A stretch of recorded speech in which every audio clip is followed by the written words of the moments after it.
Hello and welcome to part 5 of the video series Introduction to Convolutional Neural Networks. In previous part, I discussed general architecture of CNNs and actually posed an example for concrete discussion on different parts of backpropagation. We continue that example in this part, and in this particular part, we are going to actually implement convolutional layer and pooling layer actually in Python. So let's continue the details of the example that we saw in the last part. So continuing our example from the last part, we basically saw CNN example where we have a 32 by 32 grayscale image. We have two kernels, convolutional kernels, each 5 by 5, ReLU nonlinearity, bias 1 as B1, bias 2 as B2, and we have max pooling as 2 by 2 max pooling. And then we have a softmax unit with actually we have a softmax layer with 5 units, assuming it's a 5-way or the output target has 5 components. And we consider our loss function as squared loss, just for simplicity of explanation. So let's derive some of the details of the convolutions for this particular example. So assuming we have, again, as our example, we have image as 32 by 32. Our kernel, let's say K1, is 5 by 5. Our bias is basically B1, and the final result of the convolution and bias, the final result is basically C1 for convolution, where the nonlinearity that goes is ReLU. So that's the nonlinearity that actually we apply on the result, and we get this image. If you think about the zero padding, our image with 2 rows and 2 columns, let's say 2 rows and let's say 2 columns, we zero pad our image from both right and left and above and bottom, then we can think of the result of the convolution again also is as 32 by 32. Now I must refer to computing a particular entry, let's say ij entry in this C1. And once we are able to compute this ij entry for C1, then we will be able to compute the same entry for C2 as well. So let's focus on C1 and compute its ijth entry. Before that, let me focus on the mask a little bit more. And 1, 2, 3, and 4. This is, let's say, the center of the mask, and assume that this center has coordinates 0, 0. And as we move backward, let's say the x coordinate, it actually become minus. So this has coordinates as -1 and 0, and this has coordinates as -2 and 0, and so on. So the top corner has coordinates -2 and -2, and the bottom coordinate has 2, 2. So let's say this is our structure, and this is the indices for the kernel. Similarly, the indices for the image start from let's say 0, 0, and it go up to 31 by 31. So this index. Then the ijth entry for C1 can be represented by the following equation. And let me write that equation. So C1 entry I, j. What do you think? How will this be achieved? This will be achieved by placing at index I, j the center of our kernel, and then just computing the dot product, adding a bias, and then applying a ReLU nonlinearity. So what happens is basically, let me do that step by step. So first of all, let's compute u go to -2 to 2, and v go to -2 to 2, just to iterate over, or just to get the dot product or the individual products, and then adding them up. So let's say this is our kernel K1, and these are the indices U and V. So when I iterate over, which means I'm iterating over all the entries of this kernel. And then I multiply, ordinary multiplication. That's a number at the end of the day. K1 UV is a real number. I multiply that with image. Let's say this is my image I. I multiply that with image. And I go from I, U indices back, and from J, V indices back, and I get the entry, and I multiply that. So you can see this particular formula basically give you the products. So that is a product, and then you sum over all the products. So what essentially happens is the loop actually goes over all the entries, it product them out, and then add them up. Once the addition happens, which just is a dot product, then what you do is you add the bias here. Let's say B1. And once the bias has also been added, you are ready to apply nonlinearity on that particular entry. Let's say ReLU. And that is basically this entry has been computed. So that's how the convolution for entry I and J happens. Now, if you loop over all the entries I and J for C1, you will actually come up with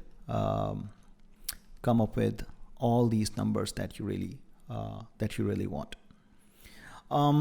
As far as pooling is concerned for this particular case, now think about. By the way, the formula stays the same for C2 as well. I comma J, the same formula, except now rather than having K1, we will deploy K2 in there. Rest of the story stays the same, -2 to 2, V goes to -2 to 2, and I minus U, J minus V, plus B2. So these are the changes, K2 and B2, and rest of the story stays the same. So that is C2. So once you have your C1 and C2 computed, the max pooling can be carried out very easily. For example, you pick your 2x2 window and compute the maximum of it and place exactly here at the first location.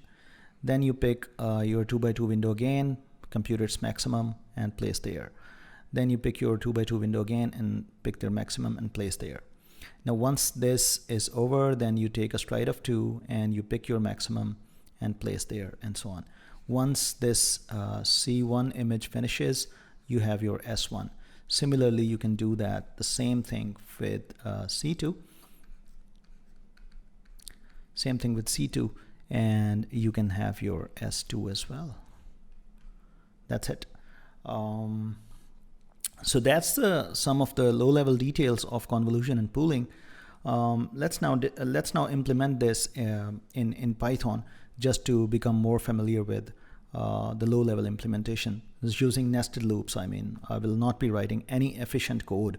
Just for better understanding, I will not be writing vectorized code. I will not be using the built-in convol function from scipy.signal, although I have used that in our previous parts as well. But here I will be actually writing the code bit by bit, just in the very basics in the language. So let's go to Python and see the implementation of convolution and pooling. So let's implement this convolution operation in Python. So the package we really need is NumPy only for now as np. So let's import that package. First of all, let's write a helper function that actually zero pads the image with appropriate size that is defined by padding size. So let's write a function define f pad, and that actually takes an image as input. Right now we are assuming a grayscale image and the padding size. Assuming that we are zero padding the image in such a way that the output of the convolution is the same. So what we can do next is let's say find out the number of rows of an image. I dot shape 0, that's the number of rows. let's say we have number of columns of the image as I dot shape 1. These are the number of columns of the image. Next, what we do is we define 0 rows. So to pad 0 rows on top and bottom of our image, so np dot zeros, and we define there as the padding size by number of columns. So these are the rows that we really want to zero pad. So let's see. So I is equal to np dot vstack. We have, let's add the 0 rows first to the top. So we have 0 rows in I. So what happens is p number of rows are appended on top of the image. Next, what we do is I is np dot vstack, and now let's append these 0 rows at the bottom. So now the 0 rows are appended on top and off the bottom. Now let's define the 0 columns, the number of 0 columns as np dot zeros. But here we have to be a little careful. The total number of columns we are going to add, they are number of rows plus 2 times the padding size by p. And that's because these many rows are 2 into p. These many rows are already being added in the image. So we have to pad with these number of columns. So what we next do is I is equal to np dot hstack, horizontal stacking, hstack, and then we say let's first append 0 columns at the very beginning of the image, and then let's append the 0 columns at the end of the image. Stack I and 0 calls, and then we basically return our image. So that's our function. That's pretty much it. Let's run that function on an image. Let's define an image. Let's say np.random.rand int. Let's say we start from 1 to 5, and let's say our image right now is, let's say, 5 by 5. Let's say the padding size is 1, and our goal is to get the image I2 that has 0 paddings of one row and 1 column everywhere. So let's say I2 equals f pad I and p, and let's see what it returns. Oh, there is an error. 0 calls is not defined. Zeros call. So yeah, it's 0 call I. So now let's see I2.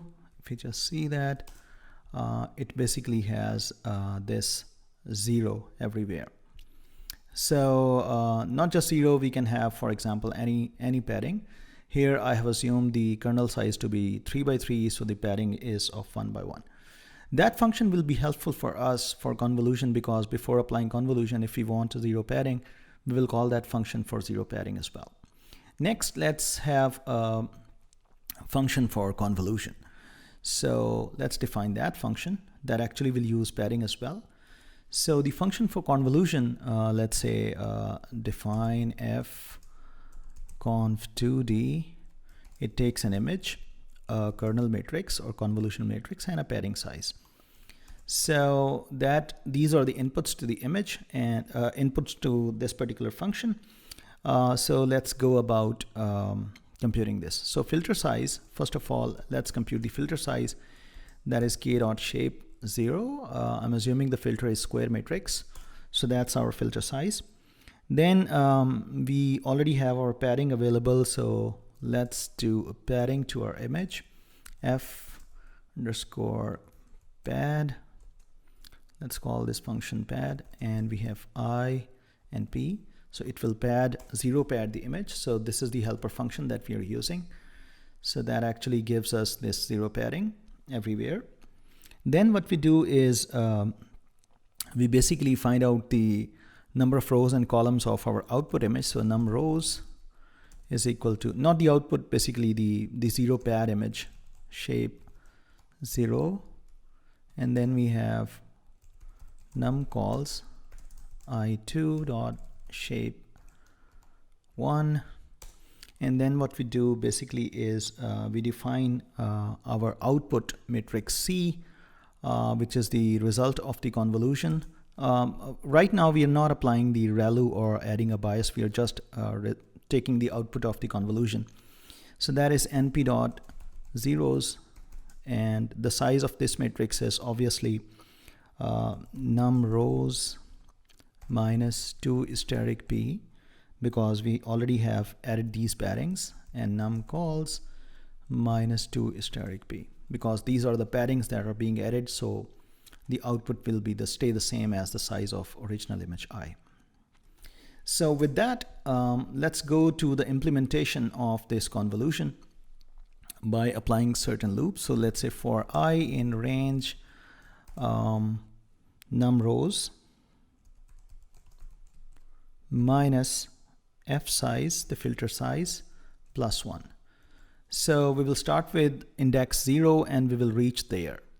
So later on in the implementation, you may find this thing more explanatory why I have chosen this particular indices. So let's hold on for a minute. In range num calls minus f size plus 1. So what we will do now is we actually will crop an area of the image I2 starting from index I and going to I plus f size, and similarly for columns j plus f size. So now if you think I as 0 and j as 0, then this actually is the window centered at the first pixel in I, the top corner pixel at I, after 0 padding. And as this I and j indices they move on, we actually are cropping the image area centered at every pixel along the way. Now what we want to do is we actually want to take the dot product of A and our K. One way is to taking the dot product is to just apply simple, for example, whatever the result is, we want to save that result at C I comma j. And one way is to take in the dot product is to just flatten the, although there are other sophisticated ways as well. So that is now vector, all the intensities multiplied by k dot flatten. That is again a vector. Because k is flattened again and again in this loop, you can take this k flatten out and save it in some variable for efficiency. But here the goal is not an efficiency. Here is the goal is the understanding of convolution. So after this element-wise product of these two vectors, let me take the sum, and that is basically the dot product that is saved in C, and let me return that C, and that is the convolution if there is no error. So let us just test. Let's define a kernel. Let's say k is np dot ones. Let's say 3 by 3. Let's compute the padding as k dot shape 0 divided by 2. Let's say an int of that. Let's say our image, let's say, is 5 by 5, and our kernel is 3 by 3, and that's our padding. So let's basically see so that's our padding for 3 by 3 kernel. And next what we do is basically let's test C equals f conv2d. Let's give it an image, the kernel, and padding. So it should hopefully compute C. Let's see what C, the shape of this C, which is 5 by 5 as original. And if you look into the entries of C, that basically is that, because that was the kernel 1 by 1 kernel, and these are ints, these are integers. So that's the result of your convolution. So next we can define a bias, and we can add a bias into it. So let's copy this and paste here, and then define a bias. Let's say bias is np.rand np.random.rand int, let's say, and let's define a bias between 0 and let's say 5, and that's our bias, let's say. And after defining the bias, let's add this bias to our value. So C is equal to C plus B. So that's the bias is being added in C, and C still is the same as before, but now the bias is being added, whatever the bias was. The next goal is to apply ReLU nonlinearity on that to come up with the activations for this convolution kernel.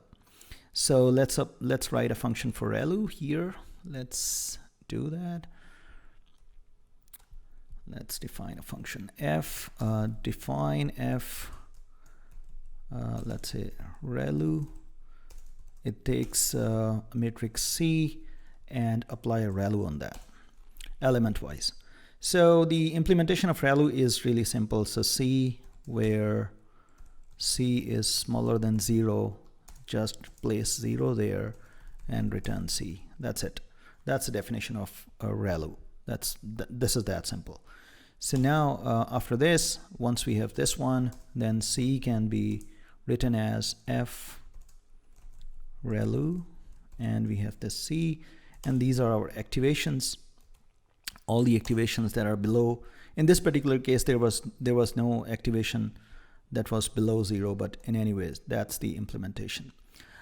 Similarly, we can write a pooling function on C to complete this whole process. So let's write a 2x2 max pooling function quickly as well, just to compute the result of a convolutional layer. So let's define f pool. So by default, I'm taking the pooling to be 2x2, although you can write a function for that for boundary conditions and stuff like so, but here is what I'm doing. So pooling, let's say S is the size of S. Let's define the size of pooling as, first of all, let's see the size of number of rows is C dot shape 0. These are the number of rows in C, and similarly number of columns is C dot shape 1. These are the number of columns. So let's define the size of S, which is for